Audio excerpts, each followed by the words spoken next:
I want to welcome you to another episode of Media from the Heart. My name is Ruth Hill, and this, I know I'm always saying, oh, these are like my favorites and all that, but Viv Leacock is like one of the most amazing people on the planet. I've known him for a while. I've had the opportunity to meet him in person. And getting to have him come on my podcast was definitely a dream come true. There is no doubt about that. Unfortunately, there were some audio issues, so I'm just warning you right up front. So please bear with me as I tried to fix those as much as I could. Sometimes these things happen. But don't let that keep you from enjoying the amazing content, discussion, advice, stories that Viv brought to today's podcast. I am so thrilled to bring this to you. And even though When Calls the Heart is ended for its current season, have a listen. I do believe you are going to find yourself inspired, entertained, and more. Enjoy. I want to welcome you to another episode of Media from the Heart. My name is Ruth Hill, and I'm your host. And today we have one of my very, very dear special friends here today, Viv Leacock. I've known Viv for a few years now. Huge fan of his, but more importantly, he is an awesome human being. So thank you, Viv, for being here. Oh, thank you, Ruth. Oh my goodness. I'd blush if I could. You can't tell them. I'm sorry. Viv is pretty amazing. We actually go back a few years. I know a lot of people know Viv from When Calls the Heart, of course, but I'm just going to read just a little bit so that if you're not familiar with him, let me just introduce some of my listeners and viewers to Viv here. Born in Montreal, based in Vancouver, Viv Leacock has been part of the acting scene for 20 years. I'd say probably more than 20 years now. Definitely. Yeah. His big break came in 2002 in the Eddie Murphy action comedy I Spy, where he was personally chosen by his comedic idol to play his right-hand man. Following this role, Viv continued his comedy work on a number of film and TV shows, including Intern Academy and several others that I'll talk about. We might bring those up. We'll see if they pop up. Viv would earn a Leo nomination for Best Supporting Actor in a Dramatic Role in the environmental thriller The Thaw, starring Val Kilmer. One of his notable characters in BBC's America's Dirk Gently's Holistic Detective Agency, Viv played Grips, one of the members of the ballistic band of misfits called the Rowdy Three. Yeah. Yes. Viv also had the privilege and pleasure of working with the Green Book's Peter Farrelly for 3 seasons on a hilarious series called Loudermilk. One of those series I still have to watch. I've seen a couple episodes. On the lives of an AA group led by Ron Livingston. In Netflix juggernaut Lost in Space, starring Toby Stephens, Molly Parker, Parker Posey, Viv portrays Reese, one of the colonists trying to find a new planet to call home. As a longtime member of the Hallmark film and TV family, Viv played, I guess now, Detective Fincher Garland on Halie Dean Mysteries alongside the amazing Kellie Martin. Switching up the time period, you can find Viv and 2 of his children, Vienna and Elias. Is it Elias? Is that right? Mm-hmm. Okay, I want to make sure I'm saying his name right. And in When Calls the Heart. And that is how a lot of us know you. Of course, a lot of the people who are here are just talking about, we love the Canfields. We love the Canfields. And so, Viv, let me ask you then. Now, of course, people know you now in the Hallmark universe as Joseph Canfield, this amazing character who brought such welcome diversity and incredible storyline to When Calls the Heart last season and then continuing this season. It's been such a joy to see you there. But what was it like for you coming onto a series that was so well established? And now here you are in your second season with this show that is just like the top Hallmark show.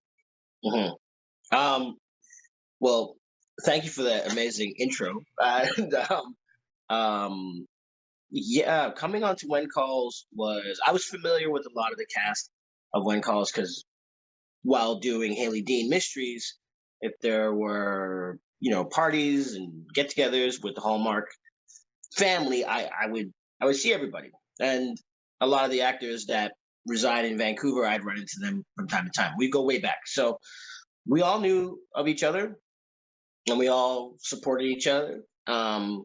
So getting on When Calls, it felt really natural. Um, just as far as like the relationships I already had with a lot of the cast. But as you say, I was aware of how much of a juggernaut When Calls is because, while doing any ads, any advertising for Halie Dean Mysteries, things had to kind of coincide with what was happening with When Calls. When Calls sets the tone for everything. So it's like, whenever you're gonna line up after When Calls, or you're going to line up when it makes sense. It all comes from When Calls. And the Hardys um, are the biggest fan base on the Hallmark Channel or in the Hallmark universe. The Hardys, the Hardys run things. You guys are being listened to, which is very cool. And so, having already been familiar with how things were, it was it was easy for me to walk and play Joseph. What was a little more difficult was difficult, but also so amazing was to have my children come with me to play. So two of my three kids play my actual kids on the show, and this was the first time they were on screen ever.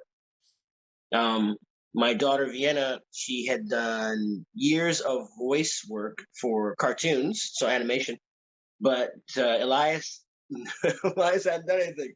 And so all of a sudden my role as like, actor on set was also actor on set slash father on set and slash acting coach slash try not to have a heart attack.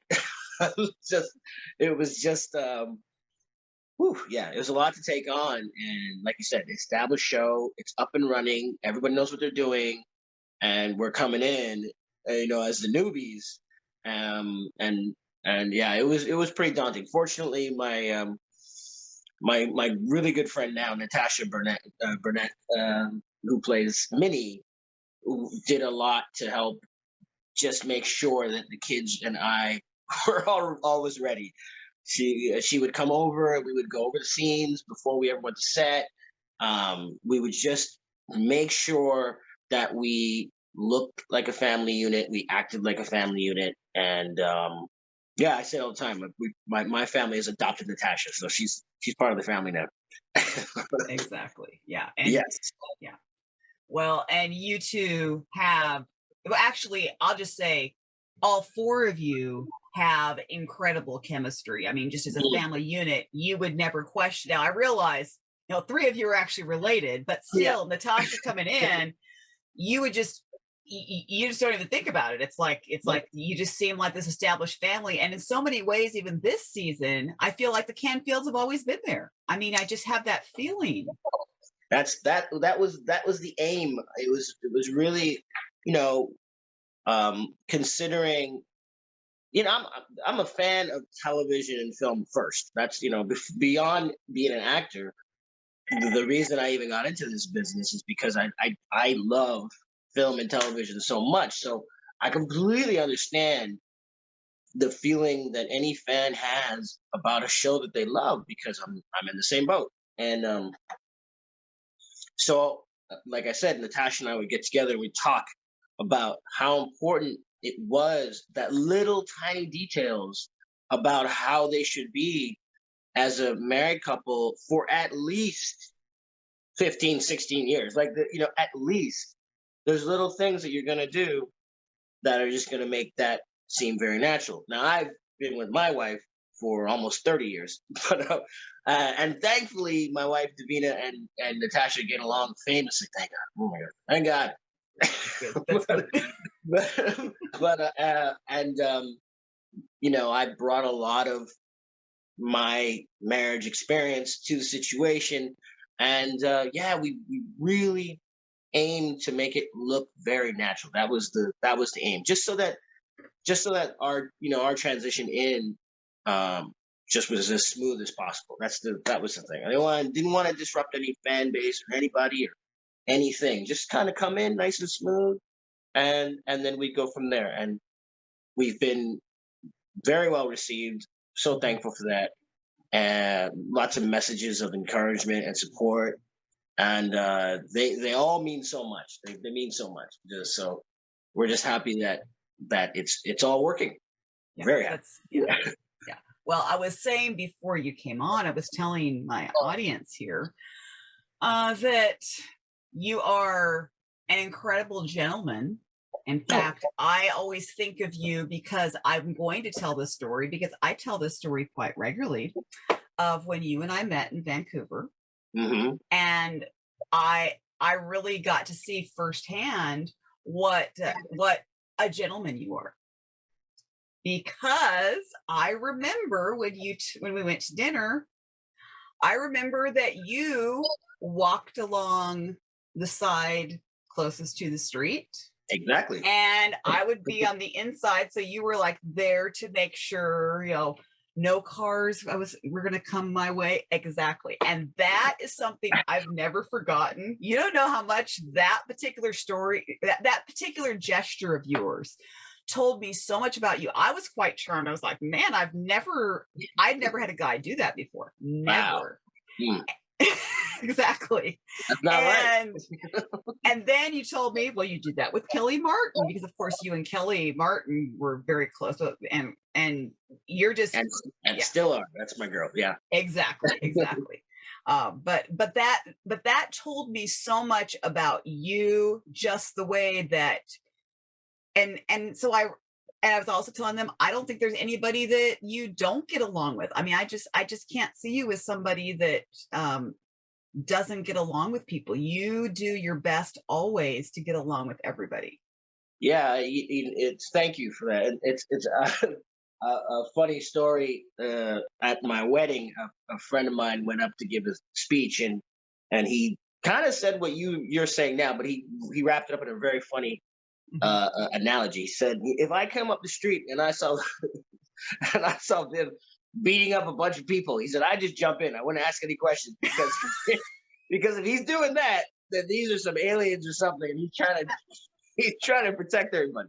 And yeah, we all couldn't stop laughing. So Yeah. that's a very nice compliment.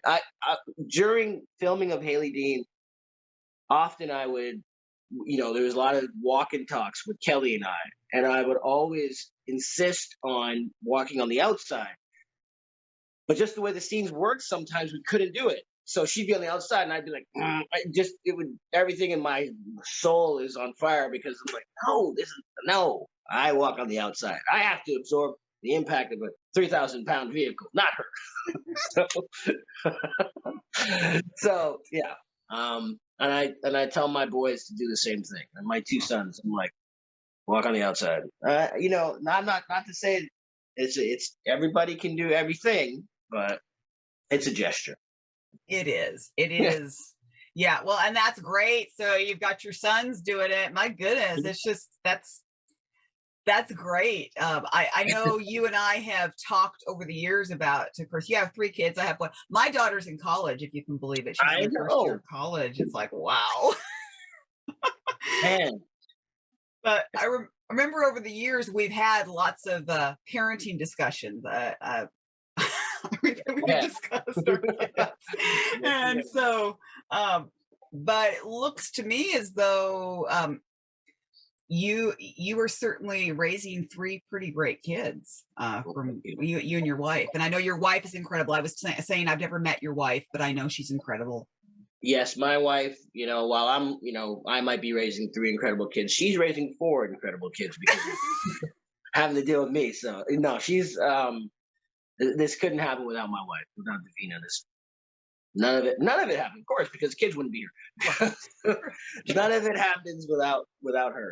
Yeah. She's the center of for all of us. Yeah, exactly. Yeah. And So, I know that I know you and I have talked about the story, but just to do some context here, working with Eddie Murphy, Hmm. um, what that movie I Spy got you, that was like established you. I mean, that was like your big break, shall I say. Yep. And you were the cool dude in Vancouver before it was so diverse. Because Hmm. it used to be Vancouver was not diverse, and now, of course, I know it's much more diverse, which we are very grateful for. But you were there before that was the thing, Yep. and you had this opportunity to be in this movie with Eddie Murphy. So what was that? What are your memories? Like, what are your top memories from that experience? Um, First of all, the whole situation with Eddie was that he had to approve my audition. So in landing the part, I knew that he signed off on it. That and the whole situation, it probably wouldn't have happened if he hadn't said. He put out some. There were certain things that he wanted to see happen. So first of all, he said he wanted to see. He was open to seeing a new face in these positions, and so that that alone put me in a position where it was going to be a fair contest between me and anybody else that was going to go out for it. Then, secondly, the director of the movie, my friend Betty Thomas, she was also the producer. And in that, you have those two people combined into one. So you're not dealing with a difference of opinion because sometimes the producer likes this actor, but the director doesn't like this actor. So now, because of that, again, it was another thing kind of in my favor. Not that I knew when I auditioned. Um, and then three, the local casting director in Vancouver, was a big fan of mine, and Sue Browse and Lynn Carroll, but Sue Browse in particular she just she saw something in me that saw my comedic ability and really was backing it. She was really backing me and told Betty Thomas that she told Betty Thomas that there are really funny people in Vancouver. Um, Betty didn't think so, and this is a true story, and this is like my little claim to fame. Before I walked into audition, because Sue brought me in last, Betty, the director, pulled her aside and said, "So there had been like 10 guys that went in for the part," and she said, "You told me that there were funny people in Vancouver." She's like, "If the next guy is not funny, you're fired." So I didn't know this. I didn't Yeah, know this, yeah. but I could kind of like looking back. The look on her face when she came to get me in the waiting room, I was like, wow, she looks like she saw a ghost. So I was like, shouldn't I be Shouldn't I be nervous? You're the casting person. Shouldn't I be nervous? So I went in, and this was another thing that was a little kind of benefit to the situation. I didn't realize that the director was in the room because on my notes on my audition, my agent had said it was just going to be with the casting director who I was friends with. So I was like, I was relaxed. I was completely relaxed and not stressing anything. And the part was you had to be the assistant for Eddie Murphy's character. And he's the middleweight boxing champion of the world in the movie. And a lot of the guys that went in, they mistook assistant as professional assistant. So they went in suits. Mm. But I knew that boxers, when they're in the ring, anytime you see after a fight, all the guys hanging out with the boxer, those are his assistants. It's all the guys he grew up with. Now he pays them $300,000 a year to be there because he can, but that's who they are. So I went in looking like myself basically, um, and I wasn't dressed up in a suit. I was casual, and so immediately when I walked in, it set me apart, and I did my thing, and I did all my ad libs and all my trying to be Eddie Murphy basically, and she loved it, and the casting director didn't get fired, and I got hired, and ended up going to Budapest and meeting Eddie Murphy, and the first thing he said to me was, "You're really funny, man. You're really funny." And for me, a fellow, I pursued stand up comedy because of Eddie Murphy. My whole brand of whatever I do or however I do it is very much based on him. Not the profanity, but Yeah. but everything else, just as far as like timing and whatnot.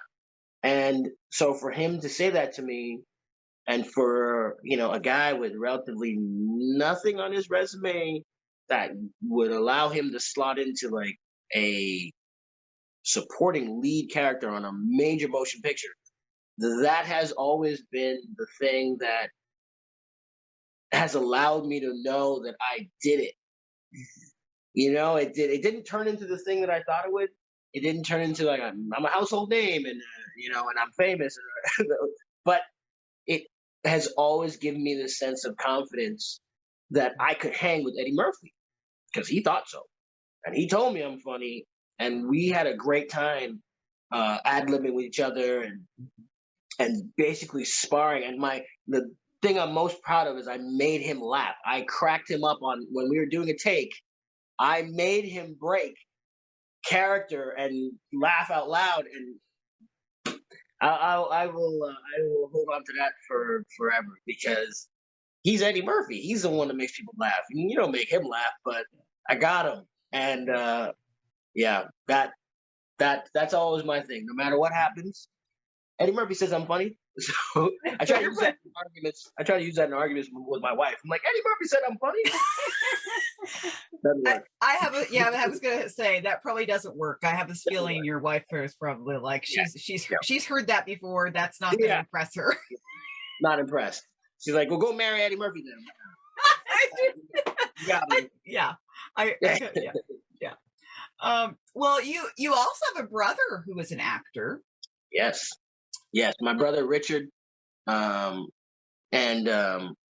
he's my older brother, and I lucked out. I grew up with an older brother and a younger sister, my sister Liba, and my brother Richard, who's also an actor. He's one of the best guys I've ever known. I'm lucky in that there's some brothers that can be like, oh my older brother was a bully or mean, or I can't say that at all. He wanted a little brother, he got a little brother, and he took me everywhere. we were in New York at the time. Born in Montreal, but I was only there for like 3 months. But we came up in New York when we were both small, and we went everywhere. He is responsible for my love of movies, my love of stand-up comedy, my love of so many things because that's what he was interested in, and he was he's so much older, so he just took me everywhere. And my frame of reference is literally 10 years further ahead than I actually than my actual age because of my brother. And he's the one that encouraged everything. I think you should be an actor. I think you should do this. And I was just trying to be a stand-up comedian. He was like, I think you should act. I think it'll be really good. And I was like, no. I want to be a stand-up comedian. And acting just kept coming back to find me. It was kind of like, I don't know, the universe was listening, or they're listening to my brother or something. It kept coming around. And I tell him so often, I'm like, this is your part I'm doing right now. Because he's in Los Angeles and I'm here. And I'm like, this is your part. Because in actual facts, if I've ever auditioned against my brother, I don't get the part. He gets the part, not me. It happened one time where they called we had the same agent, and they called and said, oh, Viv, you got the part. And I was like, really? Okay. A little strut. And then 2 minutes later, they said, oh, we got that wrong. They got it wrong. It's actually Rich that got the part. Not you. I was like, that's what I thought. I understand. He's the best. He is the best. And I love that guy. And I'm trying to get him. I'm trying to see if I can work him on the show, playing my brother, and then get my other son playing his son. Then I have the whole family. There you go. That would be awesome. Oh, I would love to see, because I know you guys have been trying to do projects together for years. I know it's been in the works, and it's like you two want to work together. Oh man, yeah. Yeah, for sure. Yeah, it'll be fun. It'll be fun because him and I together, man, woo, it's fun. It's a lot of fun. I can imagine. Well, it's interesting, Viv, because I've actually learned things about you. You've told so I'm glad that I brought that up. I've been finding with doing these podcasts, it's a little different style, so I tend to learn some new things about so yeah, that's been great. Well, what I want to do is I do want to make sure that except there's a lot of people here that I know would like to ask you questions. By the way, there's already been somebody wishing you a belated happy birthday because you had a birthday recently. Yeah, thank you. Happy belated birthday. And Thank I'm you. sure we all echo that sentiment. And so hey. Thank you. And you haven't aged. Well, I feel like it, but you know the saying, maybe black don't crack. So I'm still hanging on. I'm still hanging on. We'll see what happens. That's great. I say it all the time. Well, let me open it up to questions. I mean, there are other questions I could ask you, but I just have this feeling that there are probably people who would like to ask questions. My mom is here. Yes, you've not met my mom, so we've talked about your mom a lot, but I haven't met her yet. Yeah. So Mom? All right. Oh, I'm so happy to see you. Hi, so nice to meet you. You as well. I don't have a question, just a couple of comments. Is from when Ruth came back from Vancouver after meeting you, I mean, she just went on and on and on about this person that she met in Vancouver, and it's like, okay, this sounds good. And then she introduced me with the Halie Dean Mysteries, which are, to me, some of the best. I love mysteries. I'll go anywhere to watch a mystery almost. But, yeah, I just love them. And I watch those over and over and over. I mean, I know them so well. But when I started watching those, and she says, "That's him. This is Viv." Wow. I mean, your character just you come across so beautifully. And then in When Calls the Heart, you just added so much. Your family has added so much to the story. Your kids are unbelievable. When Ruth told me that they were your kids, your actual kids, it's like, oh, come on. No, they're just beautiful, beautiful. And I just want to thank you for all the hours of entertainment that you have given me. And just in watching because I love Halie Dean and When Calls the Heart. So just thank you. And it's just a joy to finally meet you. Now I can put it all together. Such a joy to meet you as well. And honestly, that's why I do this. It's everything for anybody who's watching. If this helps anybody, get through a hard day, a hard week, whatever it is, if you can just disconnect for a second and watch something that, myself and other people that I think are amazing have put up, and it helps kind of take you out. That's a gift. That's a gift. And I know how, blessed we are to be in this position to do so. But I think I feel like we're in service to the fan base. We're in service to anybody who's watching, television or going to the theater or going to a movie. I think that's what it has to be. So, the thoughts about being famous or whatever that comes with it, that can sometimes, take away from what this is all about, which is just connecting with folks. I don't need that stuff. This is what I do this for. So you just made my day. Thank you. Well, thank you so very much. You're welcome. Man.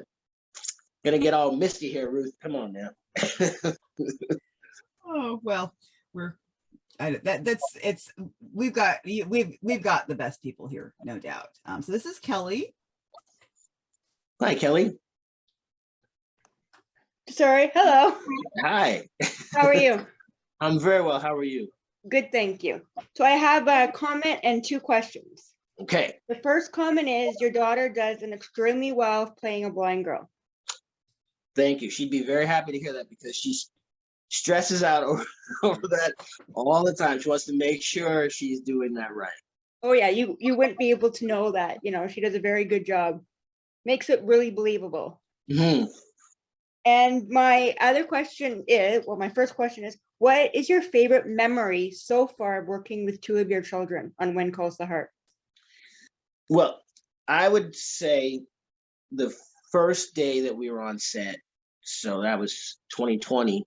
The first day we were on set, and I'm watching my kids who've not done this ever step in front of the cameras, you know, especially Vienna, who is she's playing she has to pretend to be blind.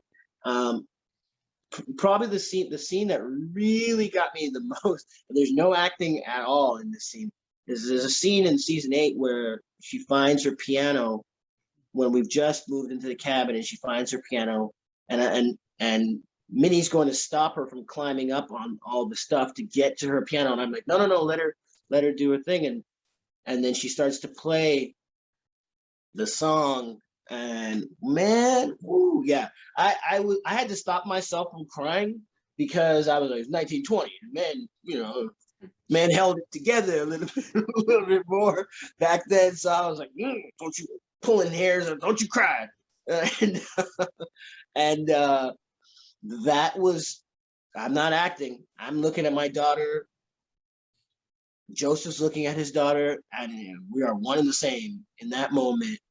And same with Elias's little scene where he's coming up in the buggy, the wagon with Aaron and Aaron from school, and it's when Elizabeth hears the piano, and she's like, "What's that?"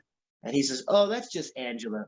Like, I watched him do that, and then he comes into the scene and sits beside me, and I'm just, oh my God, I was just so in love with everybody involved with When Calls at that moment because they allowed this to happen for me.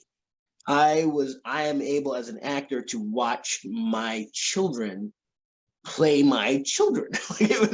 It's a little mind blowing because there's not too many actors that can actually say that they've had this opportunity. So that first day that's my, by far, it outweighs everything. It outweighs Eddie Murphy. It outweighs any award, anything, because my kids could have just been into other things that they're into, and that could have been the end of it.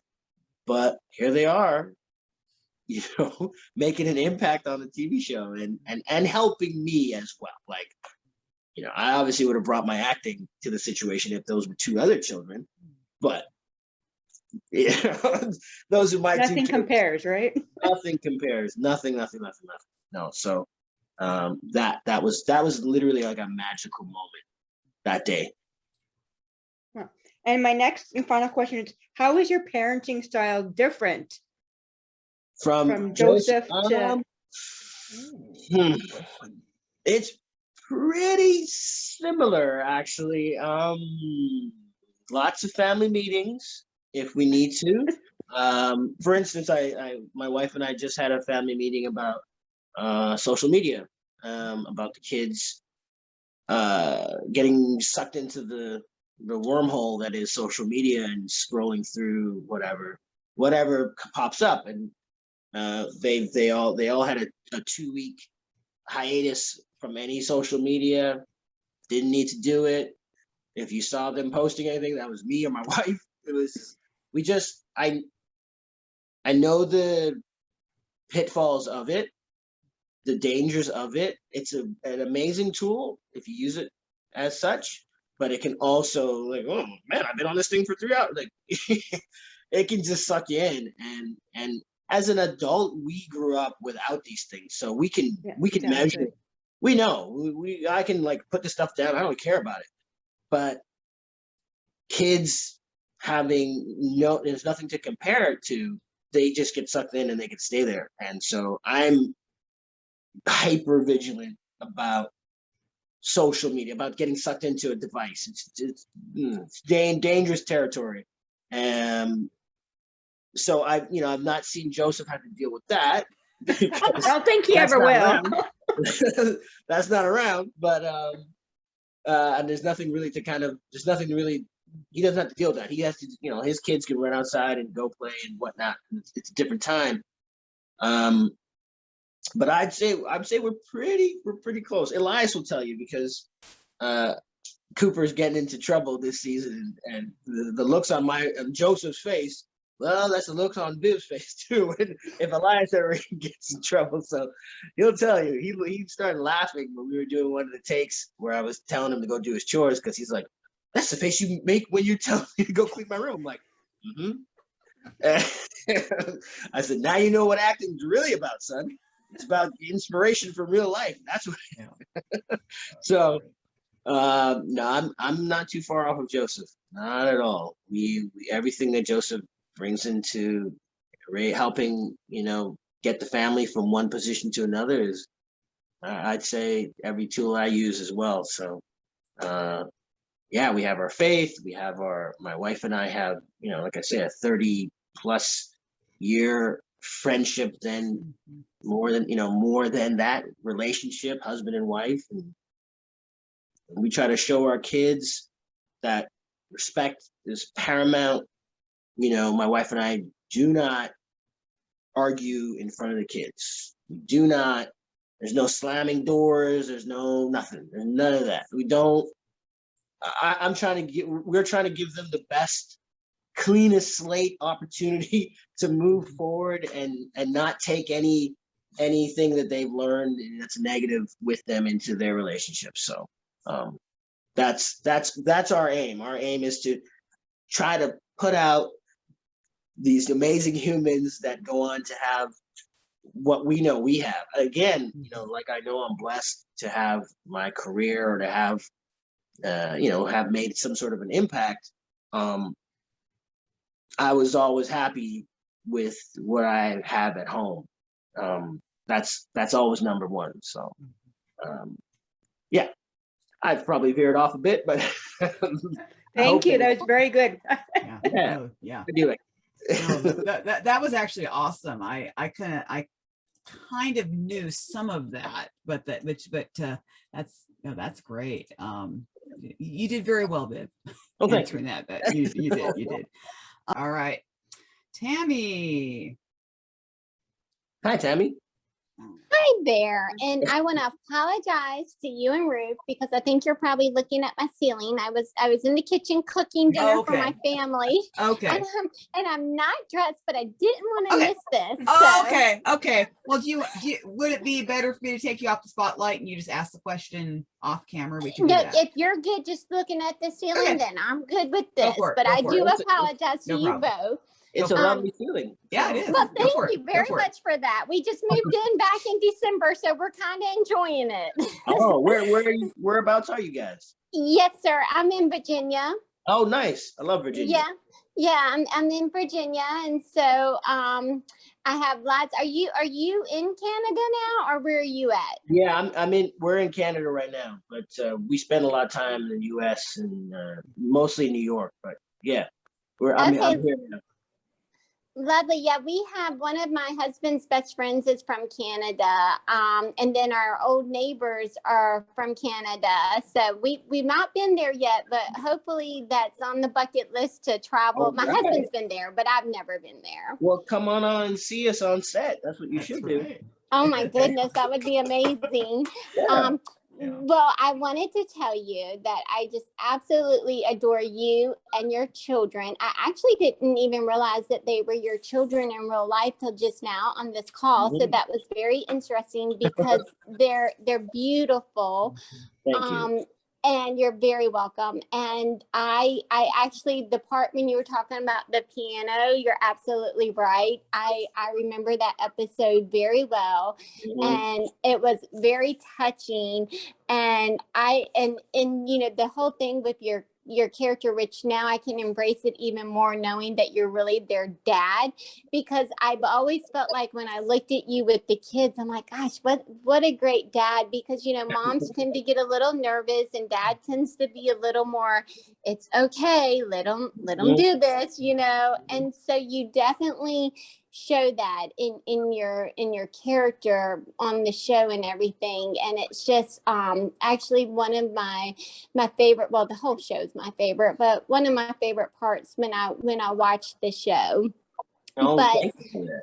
you're so welcome. But my question that I have for you is being that COVID has been the way it is the last few years, I've noticed, and I don't know what you feel like in this situation and what you feel when you're doing like When Calls the Heart and anything else that you've done in the last 2 years. But I feel like personally that something about the Hallmark movies and even When Calls the Heart, I feel like, you know how when the other movies that have been coming out, everyone references it as pre-COVID, because it seems like that a lot of the movies that they make that they've made during COVID, that there's just something about them that are not the same in the movie industry. They just are kind of a little blah. They just don't have the same effects, the same feel. They just seem like they're not written as well. But I've noticed that, like with When Called the Heart and with the Hallmark movies, I feel like y'all haven't missed a beat with the writings and with the way they show out on TV. Like they seem just as exciting, just as interesting, and the plots are even more thrilling as if it was before COVID. So do you see the difference in how certain movies are being based versus like the shows that you do? Yeah, that's a really good question. I think what you're seeing, you know, and it's kind of what we're all seeing, is that there are, and Ruth and I have talked about this in the past, there are, you know, networks and there are shows and movies that you can watch, especially on Hallmark Channel, that are always fit for the whole family. It's kind of the definition of kind of, I'm not gonna say escapism, but it's kind of the definition of something, you know, you will turn on a show or turn on a movie that everybody can come in and watch. You know it. You're not going to be bombarded with anything that has to do with, you know, the challenges that everybody's facing right now. This is what this medium is supposed to be able to do. It's supposed to be able to help transport you to another time and another place. And I think something like When Calls, specifically, given, you know, the time period, you're not thinking about COVID.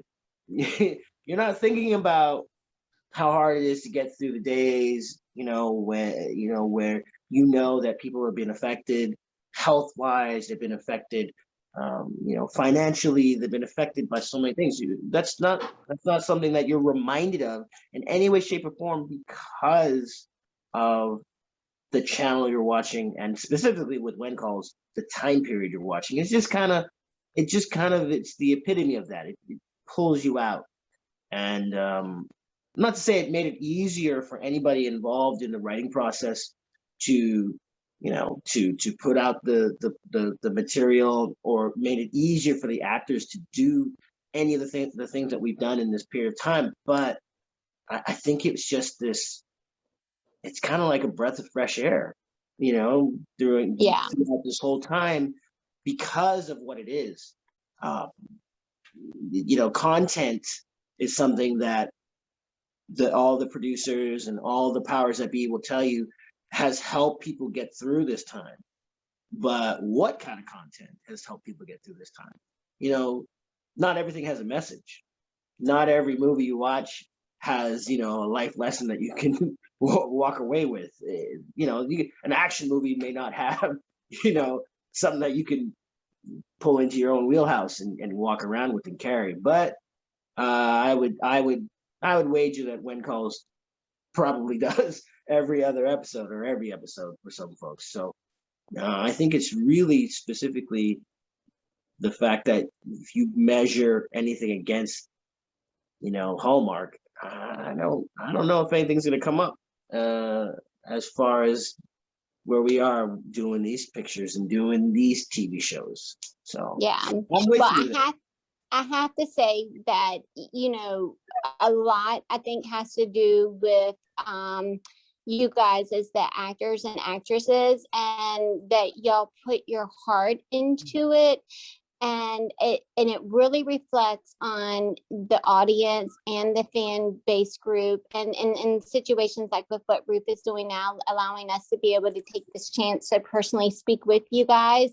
Because I don't know, when I think of other movie stars and actors and things like that, I just feel like that there's just something very special about the Hallmark cast when it comes to the people that they get with the movies and the actors and actresses on their station. Like, I just feel like it's just so wholesome and family oriented, but it's just that the people that every actor that I've come across with, especially with what Ruth has done, you all have the same genuine heart and the same appreciation for your fans and what you do, and the fact that you truly care. So it really shows in your show, and it's just so appreciative by everyone sitting at home watching you.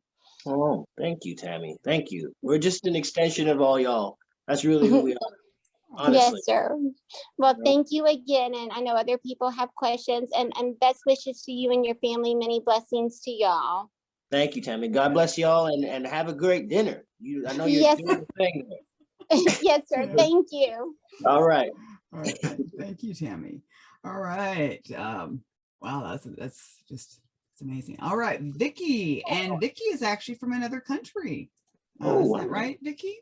Hi, Vicky. Yes. Vicky, I'm in Vienna in Europe. There you go. Oh, wow. And it's actually the middle of the night, but I really wanted to stay up and maybe get to ask a question. And I'm really grateful I got the opportunity. So nice to meet you, Viv. You as well. You're in Vienna. Yeah. Well, that was the name that I chose for our, you know what? I'm going to tell you a funny story about Vienna. So my wife Davina, and I, friends since we were 13, 14 years old. We both thought, and we just found this out a few years ago. We both thought that we had come up with the name Vienna. That each individual thought that they came up with the name Vienna. Because I've had in my head, when I was 17, I thought, oh, Vienna, that'd be a really nice name for my daughter. And I had a feeling that the first child I was ever going to have was going to be a girl, and I knew her name would be Vienna. My wife, separate from me and anything I ever said, had exactly the same thought. That Vienna was going to be her firstborn, and she had us since she was around the same age that I decided. And we both thought, we told the other, because when I said Vienna, she was like, yeah. There was no discussion because we both thought we said it to the other. But we just found out, like 5 years ago, we just figured out that, not even like 3 years ago, we just found out that that wasn't the case. So there you go. Wow. That's funny. Well, I have a short question for you. So on When Calls the Heart, we saw your kids, Angela and Cooper, evolve from season 8 to season 9. But how would you say that your kids evolved in their real life as your kids over the last year? Do you think that their evolution on When Calls the Heart on the show somehow reflects their evolution over the last year in their life, or vice versa? That's an excellent question. A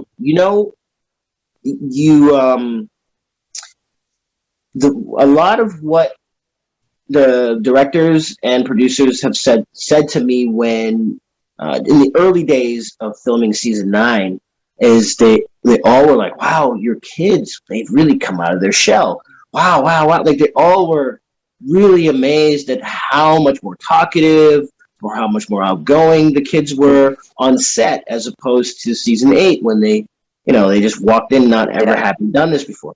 And they really did take a step forward as far as like being comfortable on set and just being able to kind of bring more of themselves to the situation. And so the powers that be felt a little more assured that the kids could do more and take on more challenging parts or challenging scenes. So it really has helped them evolve.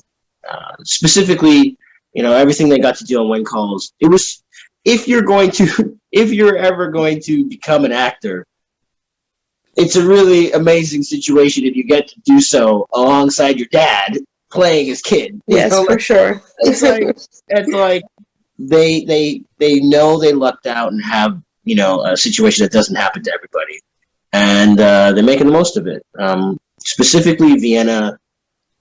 Vienna she loves acting. It's all she ever wanted to do. It's all she ever wants to do, and so she's like taking acting classes and improv and doing plays, and she's really, really excited about everything that has to do with acting. Elias, he's a little younger and a little more. He does a lot more along the lines of athletics.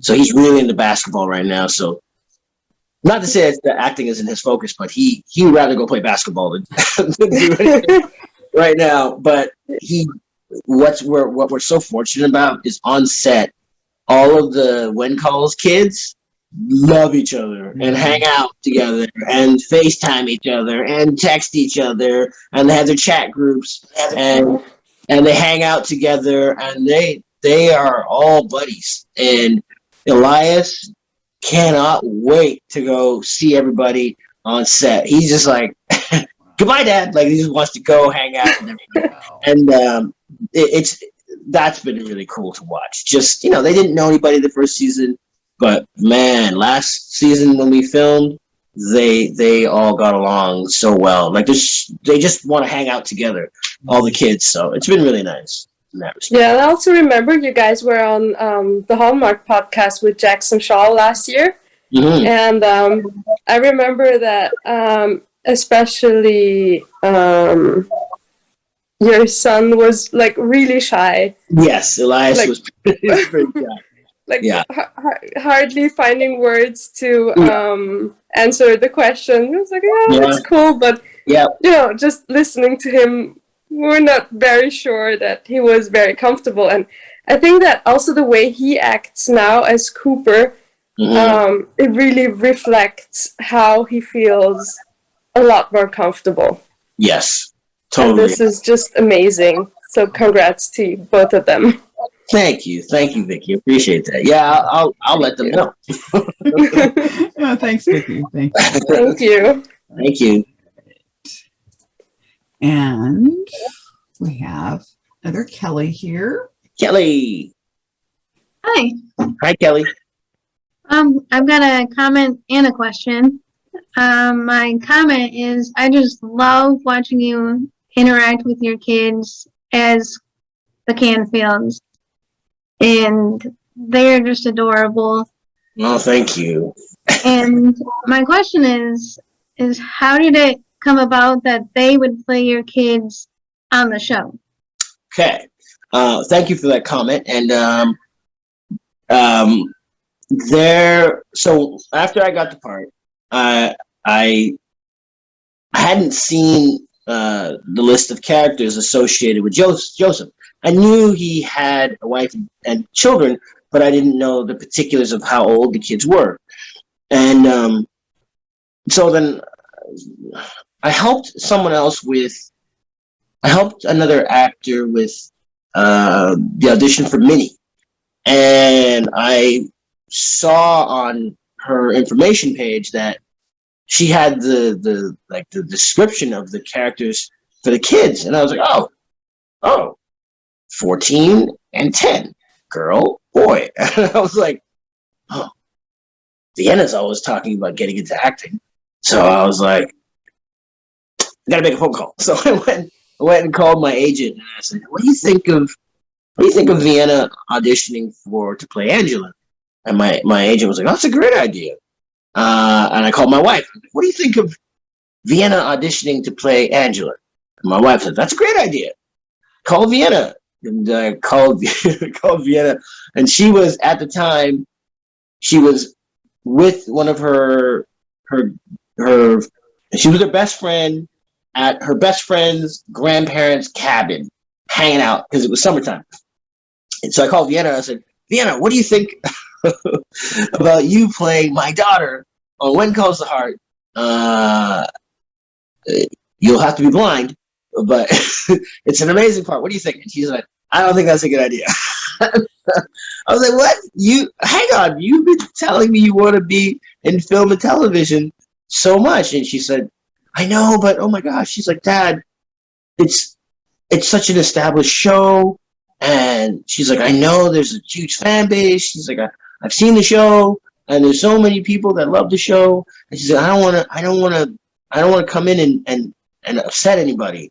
And she says, plus, I'd be working with you. I'm like, that's a good thing. And she said, would you like to work with Granddad on your first day of work ever? I was like, well, actually, I see your point. and I actually said, okay, I respect that, because the last thing I wanted anybody to do was, I didn't want my kids to follow me into this business because I was insisting that they be in this business, and they don't want to be in this business. I never want to put them in that situation. So I let it go. I said, okay, that's fine. So, and my good friend Peter DeLuise, who directs lots of episodes, writes lots of episodes, and one of the producers, he found out that Vienna was going to audition, and then she wasn't going to audition. And he called me. He's like, what is this I hear about Vienna not auditioning? And he knows my kids. He's been over to the house before. And I said, she doesn't want to do it. I'm not going to force her to do it. And he said, well, she should try to do it. She says, just ask her to try. I'm like, I did. And she doesn't want to do it. And he's like, hang on a second. And he's like, I'll call you right back. So the next thing I see pop up on my phone is a video from Peter. And he sent a video of himself, recording himself, saying, Vienna, I will not let you fail. And he said, show that to Vienna. So I showed it to Vienna, and she said, okay, I'll do the audition. So she did the audition. She killed the audition.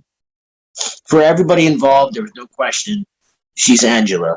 And then once she got approved by everybody at Hallmark, they called and said, do you have any sons? And I said, well, actually, I have 2 sons. And they're like, okay, we want them to audition for Cooper. And it just so happened that my youngest son, Elias, is the same age as Cooper. So my middle kid, my boy Lennox, he wasn't as cute as he needed to be to play Cooper. Elias just had a little extra thing on him because he's 2.5 years younger than him, and he has a heart birthmark. I don't know if you guys have ever seen it, but he's got a heart birthmark right by his eye. So I was like, when calls the heart? I guess it's meant to be. And he auditioned, and they kind of put him through his paces and made sure he could do it. And yeah, they hired both kids on to play my kids, and it's the best thing that's ever happened to me. Actually, it's so cool. Yeah, Angela, she does a great job at playing blind. Like, oh, thank you. Like, yeah, both your kids are just adorable, and I love watching all of you, even Minnie, be the whole family unit. It really looks like a whole family unit, and I enjoy watching you guys on the show.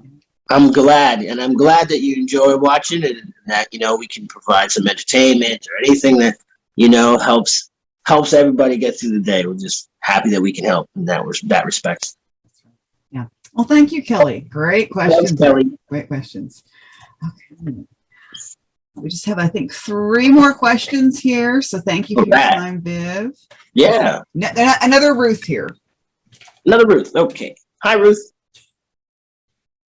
Mute. Am I unmuted? No? There you go. Yeah. That's it. Hello. I appreciate everything you do. I love your acting on When Calls the Heart. And but I do have a question. I remember in season 8, you were coming into the town and singing a hymn, and I don't remember which one. You were singing. Will you sing again on the program? Yes. Oh, thank you for for everything you said. Yes. I think so. You know what you have to hear? You have to hear Natasha sing because man, Natasha Burnett can sing. So we'll probably end up doing some sort of duet or something. That's we're trying to get that put into the show. So the problem is every time we start doing it, I start laughing. So we'll see what happens. We'll see what happens. And then I hope you push for your brother and your son to come on. Because I was just chatting with Ruth a couple weeks ago. I said, we need to have them come up with something like Halie came into Nathan's life, a nephew come into their life and be some. So yeah, I hope. Yeah. So but thank you. It's very good. Yeah. Thank you. Interview. Well, thank you, Ruth. That's great. All right. Oh, this is this particular now. Paula is like my unofficial co-host. She asks like the absolute most amazing questions. I hope I live up to that. Yes, you do. You are very faithful. She is very faithful. I'm going to back out of Hallmark a little bit. So I don't know very much of your beginning. When you were starting in school or high school, did you want acting? Has that always been a dream?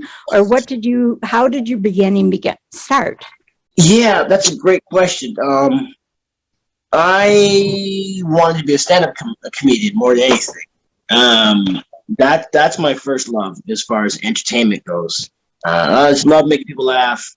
And that was my aim. My brother Richard, that I spoke about earlier, he was already acting, and he actually, when I was about 8 years old, we were still in New York at the time. He's like, I think you should be an actor. He actually took me to my first audition. So I had my first audition when I was 8 years old, and it was actually for. It was for something that was like Little House on the Prairie. Actually, I'm just remembering that right now. And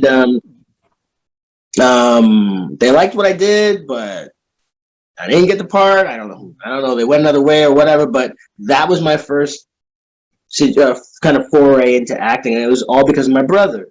And again, I just was like, no. I want to do something else. I wanted to do a stand-up comedy. So I started to kind of put that together in high school. I was also singing in high school, and at one of my high school talent contests, one of the judges in the audience, he was an agent in town, and he approached me after the show, and he's like, "You have a lot of stage presence, a lot of charisma. I think you should be an actor." So here I am hearing this again. Someone is saying you should be an actor. And I kind of was like, the universe keeps trying to tell me something. It keeps trying to tap on my shoulder, telling me something that I should be an actor. And I had numerous people tell me at that point, you should be an actor. You should be an actor. So I was like, all right, I'm gonna give it a try. And so at 17, I started acting. The first audition I ever went into was for a local TV show, and it was for like 6 or 7 episodes. Arc on this show playing like a troubled teenager, and his name was Elvis. And I'm like, well, that's why he's troubled. There's a black kid walking around with the name Elvis. You're gonna get in trouble. So I landed the part. My first audition ever. I landed the part, and it kind of said to me, I was like, beginner's luck is really this thing that it's where the universe kind of, it opens the door for you because that's the door you're supposed to go through. So. I looked at that as, okay, I'm supposed to do this thing. People keep telling me I'm supposed to do this thing. So I started acting, and I did that for about a year, and then my love of stand-up comedy came back, and I started doing stand-up comedy. But again, executives, different people I meet, they were like, you should be an actor, you should be an actor. And so I got pulled back into the acting world, and since about 1998, I started acting again, and like Ruth said, when Eddie Murphy movie came along in 2001, I think a lot of my stand-up experience and kind of being able to crack jokes, I think a lot of that helped with me landing a part opposite, one of the most famous stand-up comedians of all time. And so here I was, everything that I was trying to be kind of rolled into one. So that's how I. Did you have a formal training or? No, it's all been different workshops. Just it's more. It's for me. I started coaching people in about 2001. I started coaching kids how to act, and interestingly enough, doing that helped kind of solidify my own acting style, what I think about acting, or how it should be done, and all that stuff. So I haven't trained very much, but I am a big observer of life. I'm a big observer of people and their patterns of behavior. I love human behavior. That's a thing, but I can just people watch all the time and just see what people do. It's probably the whole stand-up comedian thing too, because a lot of stand-ups, that's something that they're drawn to. But it really helps when you're being an actor, because you understand how people do what they do, and that's my style, and this is the thing that I passed on to my kids. I tried to make it as easy as possible. Not that acting is easy, but I'm trying to make it as it's not complicated. It's not a complicated situation, because we all have the same instrument, and we all act sometimes. In that, if you're having a bad day and you run into someone that you don't like very much, and they're like, "How you doing?"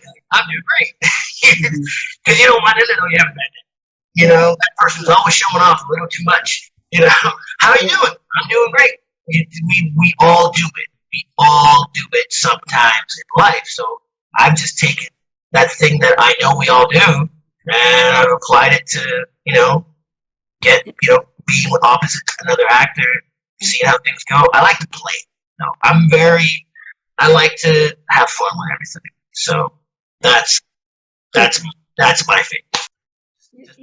You said your wife you've known since you were young, as a teenager. Did she think you were crazy for going into or was she very supportive and did that type of work herself? No, my wife is not an actor at all. When she gets mad, I'm like, "Oh, that'd be a great scene." But no, my wife is not an actor at all. She's an amazing singer. She can play the piano. She can do a bunch of things, but she doesn't want to be in front of the camera. But no, I mean, if you knew me in high school, you either saw me literally performing stand-up, or singing, or dancing, or some sort of entertainment. This, beyond sports, I was always in all the talent shows. I was always doing something. And public speech for me is never been a problem. I get up in front of 10,000 people and tell a story. I have no problem with it. I've never been shy. So she knew what she was getting into. Yeah. She knew who this guy was long before we ever got together as boyfriend and girlfriend, because we were friends. I met my wife when I was 13. She's 6 months older, so she's 14 at the time. And yeah, we were really good friends all throughout high school. And after she graduated, and after I graduated from high school, we started dating. And so, like I said, she knew exactly what she was getting into. Yeah. So you've done, they've talked mostly about the Hallmark, but you've done other movies before. Do you have limits? Do you set goals, things like, I will not do this? Or have you been asked movies that you turned down because it just wasn't going to fit your beliefs and feelings? Yes. I spoke to Ruth about this one, actually. For the first 10 years of my career, I would not, and Hallmark is very helpful in this respect, because I don't curse in real life. I don't use profanity in real life.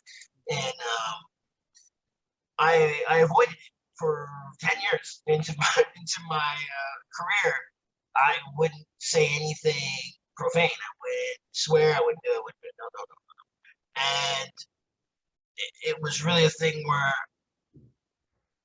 you know, people were like, "It's not a big deal. It's not you that's saying it, it's the character." And I was just like, I didn't want to portray someone that people could then use as like, oh, that's another reason why someone that looks like that guy is ABCD, whatever they want to believe. I was trying to help the situation and not add to the situation, and so I refused to do it. And it was fine. It was fine, but it got to a point when I got, I think, a little further into my career where I realized that by not doing it, there were some situations where I was not being fair to my scene partner, because the scene partner is supposed to react to someone saying something specific. And by me omitting it wasn't quite fair. And so I realized that either I just don't do the part, or I do the part. You can't, there's no in between. You have to be the character because this is the person that the character is, or you just turn it down. And so so then I did do parts that required profanity and whatnot, but I'd come to understand that, like, yes, that's not me. Viv is here, the character's here. I'm providing, everything that my scene partner needs to react to this character, and that's all. That's where it ends. I don't have to be that person. And then I got to another point in my career where I'm just like, I'm just not gonna do it. I will turn the part down. I'll let someone else do it. I just avoid it. If I don't feel comfortable doing something, I just will say no. And there's a lot of power to saying no. It's something that my dad told me. He said, no is a complete sentence. So he's like, you don't have to say anything else after you say no. It's a complete sentence. Someone says, hey, do you want to do this part? No, that's it. You don't have to go into any reasons why or anything. Just say no. And it's actually been a very powerful tool in negotiating. Do you like this offer? No. Short and sweet.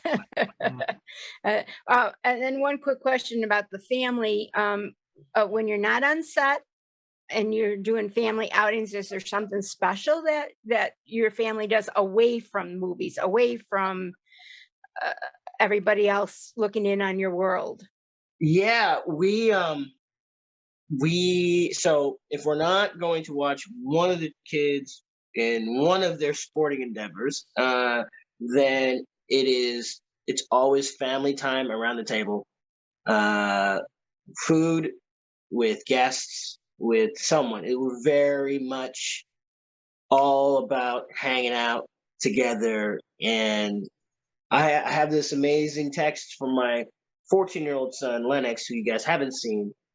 And on the day of my birthday, he sent me a text on his way home from school, and he said, I can't wait to come home to hang out with you and everybody else on your birthday. And it was just like, man, he's 14 and he's saying that. Yeah. That's cool, because at 14, I was like, bye-bye. At 14, we were out doing whatever. And this kid and his friends want to go out, but he's like, no, I want to go home. I'm hanging out with my family. We have created a situation at home where the kids always want to hang out. They always want to bring their friends, and they love our friends, and we always get together and have a good time. And that's our favorite thing to do together. Just to be together. That's our favorite thing. You've done a good job if that happens, because today's kids, it's like it is very hard. I have a 16-year-old grandson who texted me last night, saying, I love you, Grandma. I got home safe, and he's in Florida and I'm in New York, and he misses being here because every Sunday was family dinner. Mm-hmm. And we would pray together, and we would have a family gathering on Sunday. And Yeah, that's, we have. That's Yeah. wonderful. Yeah, we have this family dinner every time we sit down. Every night, it's family dinner. We.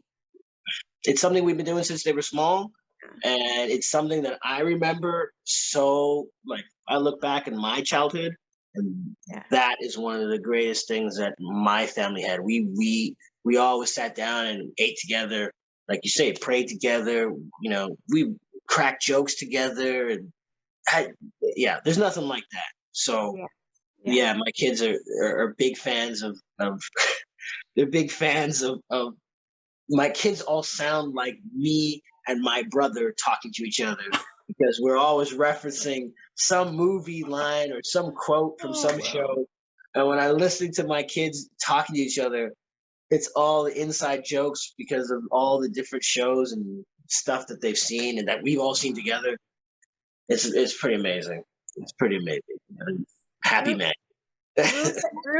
Ruth has had a couple young actors, young kids on the show, but you can't really ask them the questions.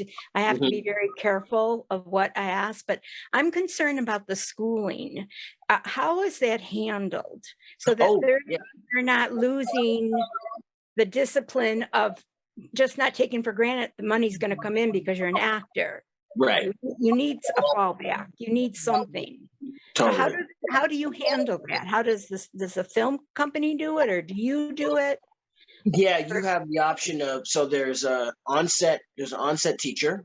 But you have the option of using any tutor that you know that you can.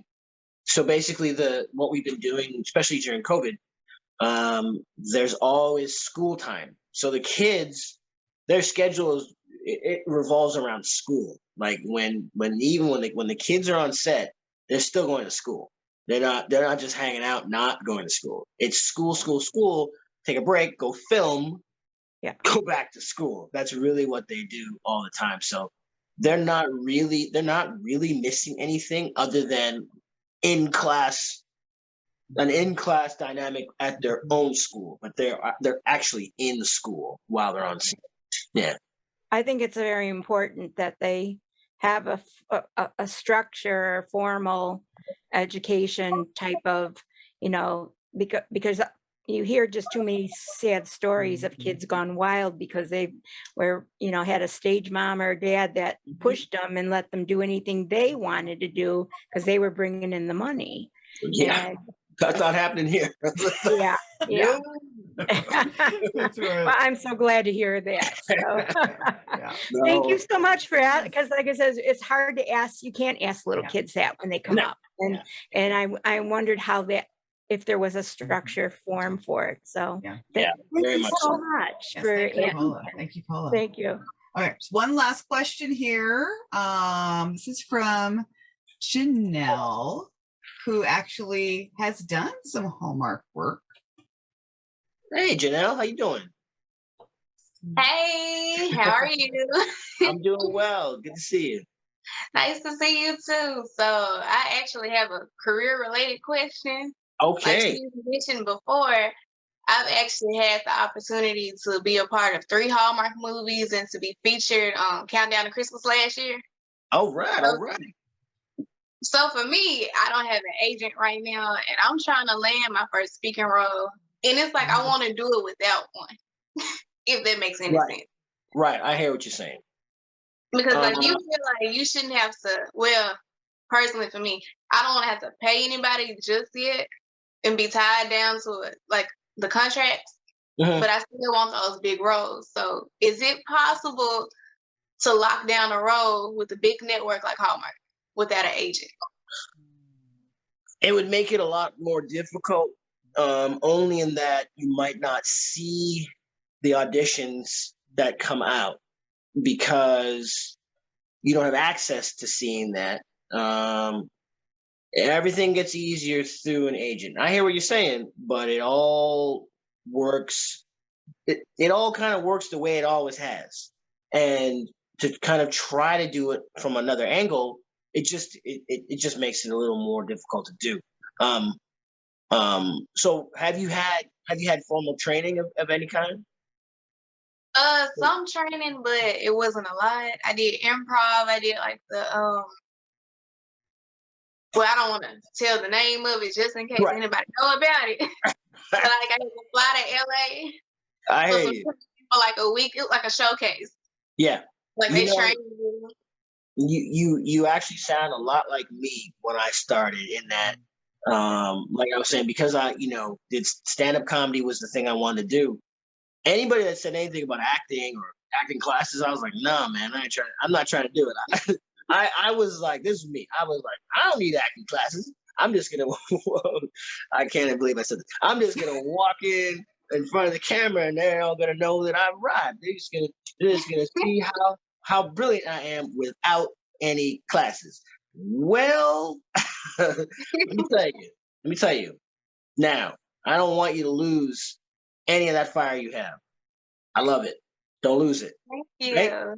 But I'm telling you what you're going to realize when you do more classes, take more classes, you're going to realize it gives you the tools to recognize different scenarios that you might get into when you're on set or when you're on stage.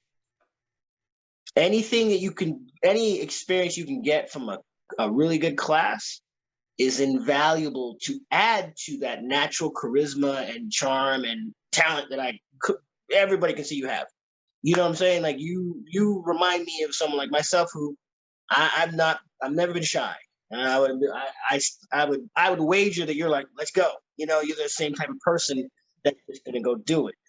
Natural ability is an amazing thing to have. But when you back it up with technical know-how or just stuff that another actor might know who went, like, for instance, Erin from the show, she went to Juilliard. Now, I didn't go to Juilliard, but Erin and I line up and we can talk about, acting in the process because I've done different workshops and because I've been doing it for so long, and we all are speaking the same language. So there's a benefit to it. If you want to kind of measure what you know, it's good to get something to help you know what you know naturally. Do you know what I mean? Do you understand what I'm trying to say there? Yeah. So classes are really good for that. Also, through class, a lot of times people get an agent through class because you go to a class, you'll be in class with another actor or the teacher themselves, and they're like, yo, you know what? She's really good. Let me call my agent and tell my agent about Janelle. It's like it's like there's a lot of nepotism in this business. There's a lot of like this person and that person, and all these things come in handy. So putting yourself in the class is not a bad thing. It's not, but when agencies ask you to pay to take a class for you to join their agency. See, I've had that happen to me like all last year. Like I had 2 agencies they wanted to offer me up a contract, but they was like, you gotta take a class first, basically, to sign with you. And I'm like, hold on, aren't you supposed to take that on your own? Yes, but it definitely is a situation. But my agent, you sound just like me, man. Woo, man, we are the same. My agent said this to me. Because like I said, I was like, well, I don't need to take a class. Why do I need to take a class for? He said, it helps the agent feel more confident that when you go into a room, you know what you're doing. Because again, anybody can see that you have natural talent or natural charisma, but not anybody who can just guess that you know what's happening from a technical standing. Do you know what I mean? Like you go into a class and you're going to learn those things that might happen in an audition, that might happen on set. That's not something, even with your natural ability, that you can know before you get there. You just can't know that. And so an agent is always going to feel more confident about putting you out for stuff if they know you're training. That's why they're saying it to you. It's not to just get get a money grab. If the agency is reputable, and there's ways of finding out if the agency is reputable, you can always find out who they represent. If you want to see if they're a good agency, check out who they represent, and if those people are working, then it's a reputable situation. If they're not working, if everybody they represent, is not doing anything, then you can bypass them. But every agent will always feel more secure knowing that their actors are training, because when they send you out for something, they know when you go into the room, you're gonna do your thing. They know it, right? It's not like I can see it in you immediately, and I know that you can do this thing. But an agent, they're not the same kind of animal. They're very much, it's a reputation thing. So they're putting their reputation on the line by saying, I'm sending you someone that can do this part. And if you can't do the part, then that erodes their ability to send people to that casting director. You know what I'm saying? Yeah. Yeah. So they want their people to train. That's what they want. But like I said, check out who they represent and check out if those people are working. And if you I check out the bookings too. Yeah. Oh yeah. Yeah. You can check out everything. Yeah. Look, I need to know if you're able to get me what I want too, because you choose me, but I also choose you. Exactly. That's right. You really do sound like me. Wow. That's exactly. I feel like we have some similarities because, like you said, you grew up singing. I sing, I dance, I act. Yeah. So it's like I'm trying to do everything on my own right now, and with God helping me. So I get it. Yeah, and I have a technique that I use for acting. I watch like my favorite shows, and I watch how they interact with each other, and how fast or how slow they speak their lines and stuff like that. To really grasp the concept of acting. Yes. You know what? I'll tell you. I'll tell you a little story about acting. I did an acting class. This is the last acting class I ever did. This was back in 2004, and it was. I did it for like 6 months, and in that time, there was a play that I ended up doing a scene from, and it was from a movie called play called The Great White Hope, and it was about Jack Johnson, the first African American heavyweight boxing champion of the world back in 1910, and it was about him and everything that happened to him.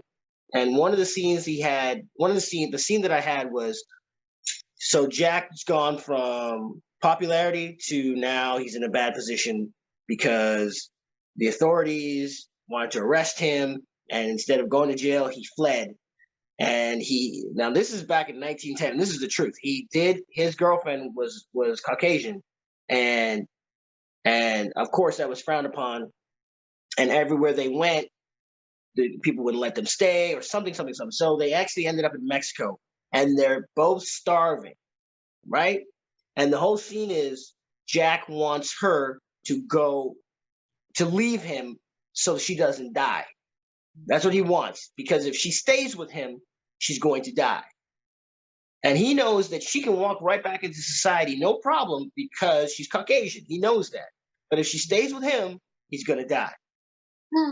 So here's the scene. We start doing the scene. And almost like what I said earlier when I was talking about when I watched the scene with my daughter, I had to remind myself that men in 1920 didn't cry. So here I am not crying, right? When I'm watching the scene in When Calls. Now, when I do the scene in acting class, I'm not going to cry because I'm the heavyweight boxing champion of the world, and I want this woman to leave. I need her to leave. If she doesn't leave, she's going to die. So I'm not going to cry. If I cry, she's going to stay. So I'm doing my best to be what I think the character's supposed to be.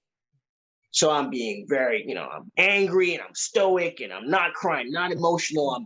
I'm angry more than anything.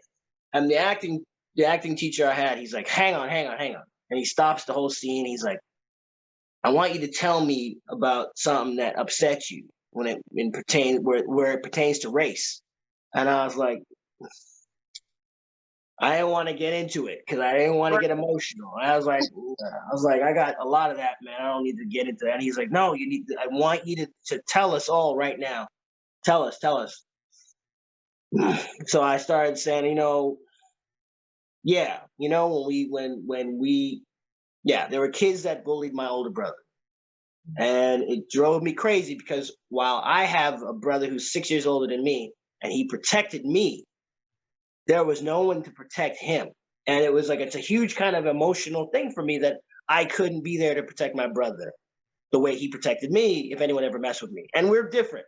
I was very much a kid. If you messed with me, I would, that's me. That was my answer for everything. If anyone messed with me, they got hurt. My brother is not that person, and so he got bullied. I did not. I hit back. So it's a huge trigger for me. So here he is. We're talking about this now. And I started to get emotional. And I'm trying to fight it. I'm trying to beat it back down. No. And he's like, yes. Bring it out. Let it go. And I'm like, no, I don't want to let it go. He's like, let it go. And finally, I'm crying. And he's like, do the scene. Go. And we do the scene. And I'm crying. And I punch the wall. And I'm so mad because I'm mad in real life. And I'm mad as the character. And I'm connecting with my scene partner. And we finish the scene, and I'm crying, she's crying, the teacher's crying, the class is crying, everybody is crying. And I was mad because I was like, that's not the way it was supposed to go. That's not the authentic scene. And he's like, it doesn't matter about that. That wasn't what this was about. This was about you understanding what makes you tick. It's about you understanding what's a trigger for you. What makes you who you are? And that's the thing. Acting class is not just about someone showing you how to do something technically. It's about you finding out more about yourself. So they're invaluable if you get the right class. You know what I'm saying? And I'm the guy, I'm telling you right now, I'm the guy that's like, you don't need class. I was that guy. But if you get the right situation, now to this day, I still will say that's the wrong way to do that scene. but I mean, no, because you connected with it, so and that was raw emotion. Yes. And that's probably better than the way that they wrote it. So. Oh hell, it was way better than the way they wrote it. You know, because it was real. But it didn't. It would never fly as the guy in 1910. There's no way you're gonna believe that guy. Like I said, because intellectually I knew this was wrong, but emotionally I needed to discover something about myself that I didn't know. I didn't know that my trigger was my brother. I didn't know that was something that made me get emotional. I didn't know. It was in me, but it had never come out. And so class is really good for that. If somebody creates a safe place for another artist to come in and express themselves, that's a very valuable thing for you to be a part of because, like I said, you get to learn a lot about yourself. And that's all this is, right? Beyond the glitz and the glam and mirrors and the makeup and cameras, this is about you learning about who you are and then using that to connect with other people who are trying to learn who they are. And that seems a lot like what we're doing here in the first place. So, you know, that's all we do. We just get paid to do it. That's right. Wow. That's well. I'm so glad. But Janelle, thank you. That ended up being like quite a question. I mean, we got to have like a whole little class almost here. So thank you. Thank you so much. And thank you, Viv. I forgot to mention, I love When Calls the Heart and Halie Dean Mysteries and all of your work. Thank you so much. Thank you so much. You know, if you need any assistance with figuring out a class to go to or anything, honestly, Ruth, you can hit up Ruth, and Ruth will hit me up, and we will connect, and I will help you figure out which way to go or how to do this, or how to navigate all this. Because, yeah, you know what? If your instincts are telling you not to go with somebody because they're asking for money, yeah, you know what? Good. Then use your instincts, and you know, and yeah, because there are people out there who would try to, you know, take people. So, yeah, most definitely. I had to pray about it. Yeah, and that's it right. just didn't click with me. If God didn't say yes, then I'm not moving with it. That's right. There you go. That's right. Good. That's good. Yeah. Yeah. Well, thank you. And thank you, Janelle. It's awesome. And thank you. Thank you so much, Viv. I was not expecting all that. It's like, wow, that was actually a great way to begin, because I want to, thank you for staying as long as you did, because you've really given it your time. You totally have. So, thank you. We are so appreciative of this time. And it's meant, I know that, we're excited about When Calls the Heart. Just really quickly, is there anything else coming up that you can mention? Because I want to make sure that I don't forget that. What's coming up? Forgetting something. No, nothing. Okay. Nothing Okay. right now. Okay. Well, we will keep watching. We'll definitely keep watching When Calls the Heart. And you do watch When Calls the Heart with your family, right? Oh, yeah. Yeah. And doesn't Natasha come over lots of times and watch with you guys? Yeah. Natasha comes over. Amanda comes over. Plays Mesa. Okay. Yeah. Wow. We tweet along together and hang out. We always have food and drinks. Yeah. Good drinks and juice. There's drinks juice. Okay, well, yeah. Yeah, juice. I actually don't drink alcohol. So Exactly. yeah.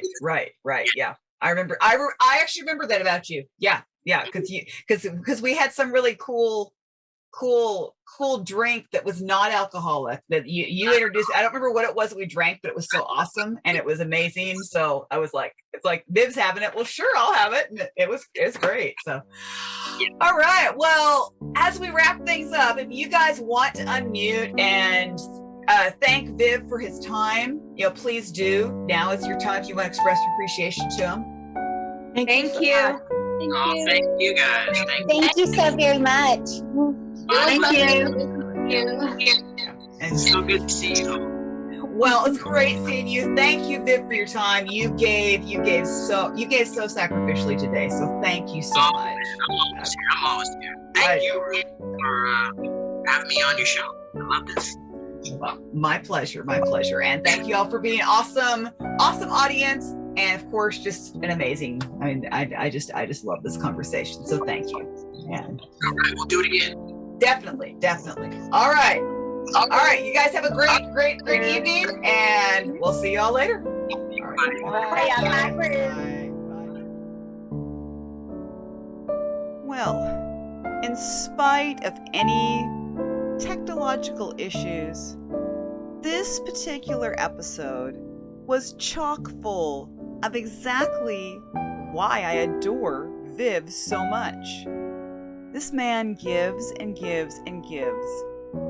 He loves what he was doing as he was interacting with everybody. He was blown away by all of the beautiful things that people said, the questions that were asked. This is why Viv is where he is right now. Whether we see him in When Calls the Heart, whether we can look back and enjoy him in those wonderful Halie Dean Mysteries, whether we can look forward to the day when he finally gets that big leading role in a romantic comedy with Hallmark or something like that. Who knows what that future holds? But what I love about him is, as far as I'm concerned, he's one of the richest men I've ever known. This man puts his family first. He loves what he does. Thankfully, he can make a living doing it. And I just want everything that is in his heart, in his mind, and his soul. I want him to be able to express that for decades and decades to come. Yeah, Viv, you can't leave this planet anytime soon. Just thought you'd like to know that. We need you, we want you, and thank you so much for being such an integral part of my life. I can't tell you what it means. Yeah, watch the part that my mom had to say. That's all true. Well, I want to thank you so much for being here. All of you, whether you are listening on Apple Podcasts, maybe you would be willing to follow me and leave a review. I know some of you have left some beautiful reviews. Whether you'd follow me on YouTube, give me a thumbs up on this video. Don't hold the technology against me. I am getting better. It's going to get better. But thank you for being here, for being so supportive, for being a kind, supportive group. That's what I constantly hear, is how kind all you all are. My guests constantly tell me that. So thank you. Thank you from the bottom of my heart for being who you are. And I look forward to seeing you on a future episode of Media from the Heart. Please join the Facebook group, and if you can ever join, hop on Zoom. See y'all later. God bless.